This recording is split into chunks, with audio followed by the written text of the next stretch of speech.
আজকে আমি বানাবো ঘরোয়া পদ্ধতিতে মেয়োনিজ। তো কীভাবে বানাইতেছি এটা দেখেন। আসসালামু আলাইকুম, সবাই কেমন আছেন? আশা করি সবাই ভালো আছেন। তো আমি সবগুলি উপকরণ দিয়ে নিলাম একসাথে। রসুন, তারপর একটা শুকনো মরিচ, একটা ভাজা ডিম, তারপরে লেবুও দিলাম সাথে একটু, যেন ডিমের গন্ধটা তেমন না ছড়ায়। দিলাম একটু গোলমরিচ, সাদা গোলমরিচ দিলাম একটু, একটু বেশি বেড়ে গেছে তাই আমি উঠাই নিলাম কিছু।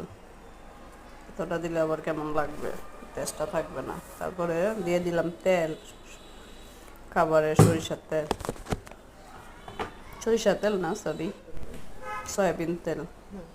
তো এই যে আমি বন্ধ ক্যামেরায় আমি ব্লেন্ডার করে নিলাম, খুব সুন্দর একটা মেয়োনিজ হয়ে গেছে। এটা হচ্ছে মেয়োনিজ আর আমার আম্মু এটা বানিয়ে দিবে।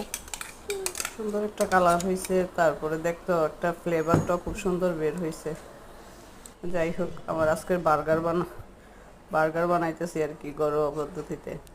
আমার ছেলে মেয়েরা খাবে। তো সবসময় বাহিরে যাইই খায়, কিন্তু বাহিরে যায় খাওয়া সবসময় ভালো লাগে না, যাওয়া হয় না। তো ভাবলাম যে ঘরের ভিতরেই বানায় নিই।